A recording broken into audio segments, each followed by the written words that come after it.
Hi there, it's Caterina Barregar, relationship coach, Reiki master, and the Gourmet Goddess. Today I'm going to do one of my kids' favorite recipes, which is Panko chicken and Caesar salad. So we're going to start with the Caesar salad, and I'm going to show you a couple of things. Now there's lots of different ways to make Caesar salad. Some people use Worcester sauce and not tomato paste, anchovy paste and that kind of thing. But I do it from a recipe that my dad got from the head chef at the Sheraton a number of years ago. So we're going to start with, I like these jarred anchovies from Italy because they have just such a nice flavor. They're not as salty as some of the other ones that you get in the cans. So I really enjoy these ones because they just have such a wonderful flavor, and they always seem to be very, very fresh. So I usually just take half of a jar or half of a can, whichever one you're using, and I chop them all up. Okay. So I'm just going to grab my knife here, and I wanted to show you actually a couple of knife skills. Some of you guys are going to be beginners, some of you guys are going to be advanced, but what I want to show you is how to chop with a knife. And what you want to do is kind of curl your fingers up a little bit and put them right behind the knife. And you want to do kind of a sweeping motion with your knife so that the knife goes up and down like a seesaw kind of thing, okay? And always keep your fingers so that they won't get chopped off with a sharp knife, because these knives are pretty sharp. And then when you're actually chopping, you want to put your fingers on top very straight so that they don't curl over and somehow get nastily underneath the knife, okay? All right, so these are getting chopped up. And then we're going to put them into our bowl. So I have a story to tell you. I was watching the Chicago Bears today, but not only am I a Bears fan, I've got a lot of teams that I enjoy, but one of my girlfriends is really involved with the BC Lions. And so what I did was I thought, well, I'm going to support them too. So I have become such a football fan. I can't even believe this, you guys, but what I did was I went online today and I found an online thing where you can actually watch the football game, and I could watch the BC Lions as well on TV. It was just the most exciting morning because I had a TV with football, CFL, and then I had my computer with football because I couldn't get it on the TV, and that was the NFL. It was just so exciting. So I was watching, I had all my Bears jacket and my Bears t-shirt on, and I was really enjoying the heck out of that. So what we need to do now is we're going to grab a whisk. I hope you guys have a whisk, and if you don't, then you can use your fork, and that'll work too. There's some awesome whisks out there, so just go to one of those cooking stores and you'll be able to get one. I use about a teaspoon of vinegar. This cooks the egg. Actually, some people are worried about, you know, eggs and salmonella and all that sort of thing. Lemon and vinegar cook eggs, and they cook the fish sometimes too, okay? So what you want to do is just to stir the vinegar in with your anchovies.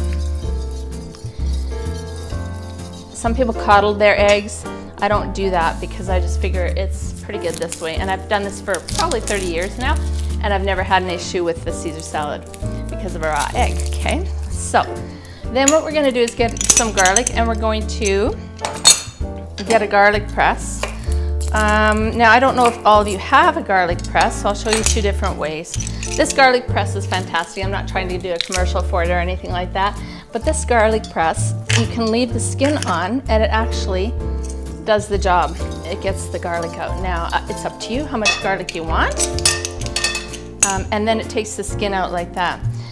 I usually like about 2 cloves of garlic in my Caesar salad. And I know there's lots of you that love this. I can remember, I have a lot of memories of people eating this salad around my table.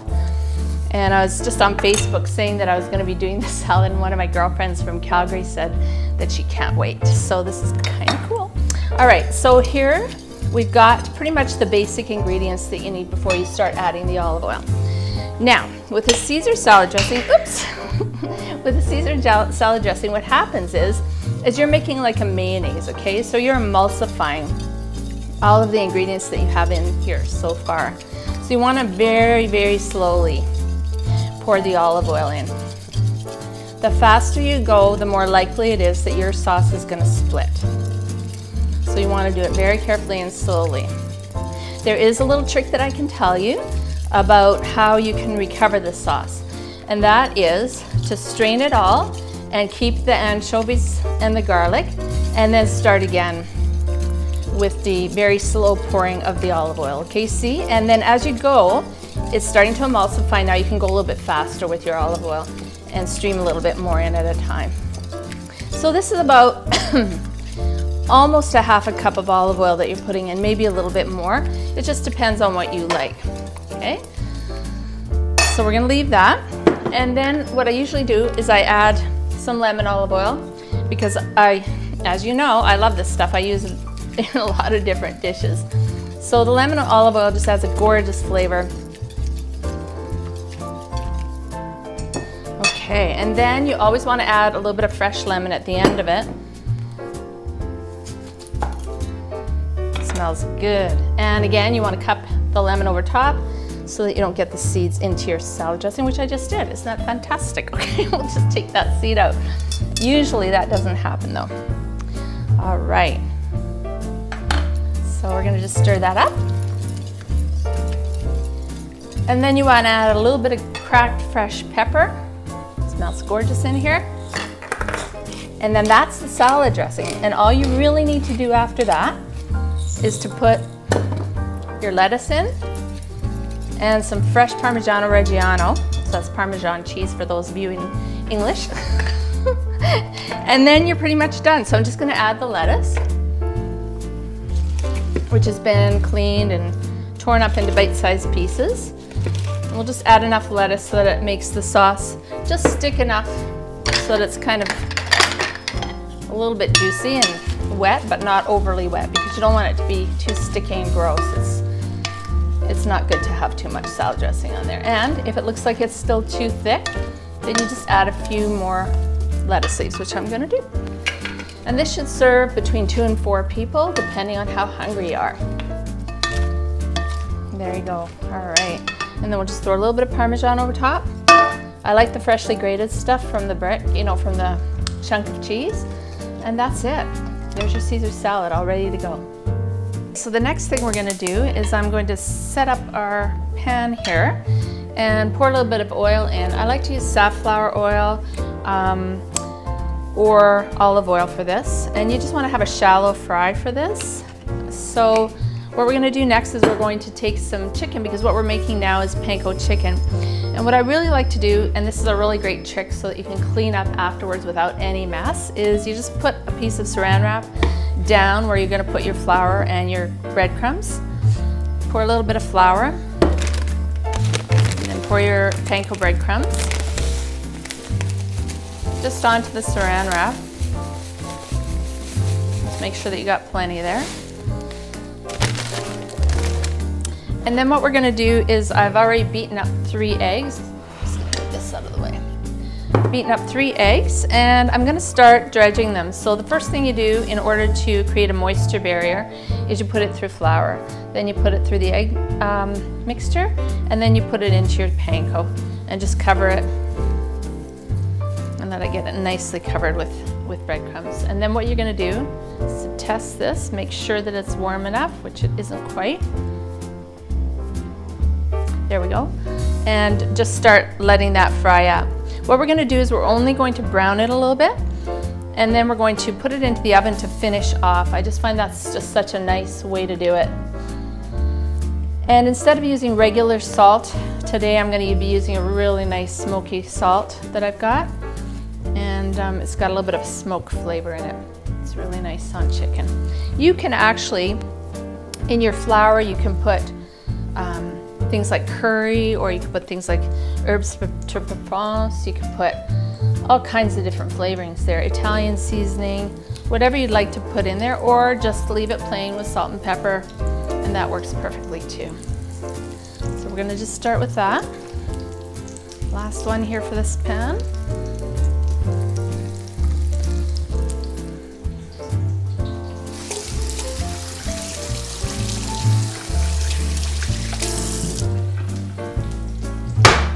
And then in between you want to kind of wash your hands off a little bit because it gets kind of sticky. So you just need to let it kind of start working its way around. As soon as you see this edge starting to get a little bit of a different texture and color, that's when you want to take a look and see if you need to turn it over. And these are almost ready to turn over. You don't want them to get too hot or too burnt on the other side. I've seen people do that before. Okay, so this is almost the perfect color on the one side. Okay, just gonna let these stay for a minute longer. And so then you'll leave them on there for, I don't know, a couple, 3 minutes, and then put them onto the pan, and you're gonna put them in the oven at 350 for about 15 or 20 minutes. And then when they're done, you just pull them out of the oven and pour some sea salt on them, or some of the smoky salt, whatever type of salt that you have, and then you're good to go. And what I do is I put that over my Caesar salad, and people just love it. So, all right, so those are ready to go onto the pan. So I've lined the pan with parchment paper again for ease of cleanup. And we're good to go. Right. Now, if your pan gets too dark with some of the panko, which it sometimes does, or if it gets a little bit smoky, which it's doing right now, then I change over to a different oil, and I sometimes take the panko out of the pan. This isn't too bad right now. So I change to a different oil because some of the oils have a higher burning frequency, or whatever you want to call it, and the other ones don't. So you have to be really careful that you're using the right kind of oil for that. Okay. So I'm just going to do some more. And then we'll come back once we get these out of the oven, and then you can see what it looks like at the end.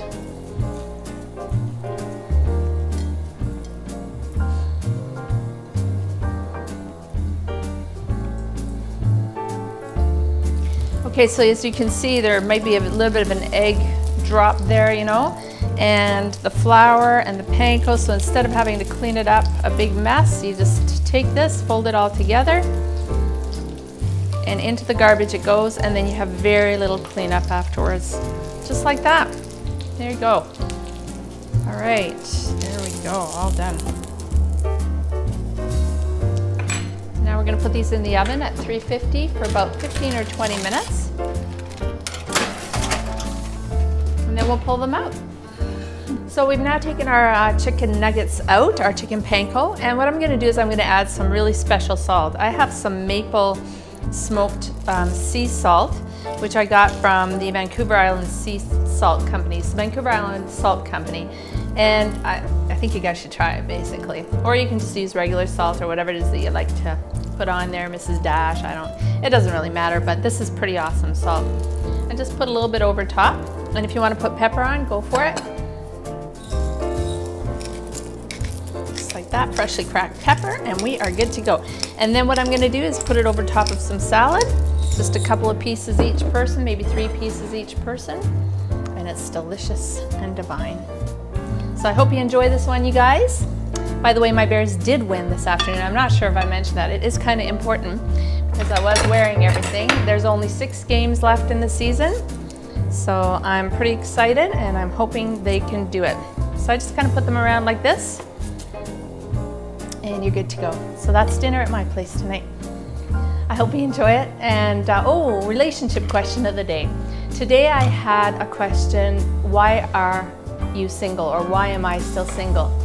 And so the answer to that, there are many answers. Maybe you're not ready for another relationship. Maybe you still need to do the work. Maybe you know somebody that you think would be a good partner for you, but you each need to do the work. So it's really important to be on your own for a while, to get over the last relationship, and to move on to the next relationship when you're ready, but not before you're ready. There's so much to do before you're actually ready. Take your time, get to love yourself, get to enjoy your own company, and be at peace with you. And I will talk to you soon. Take good care. Bye.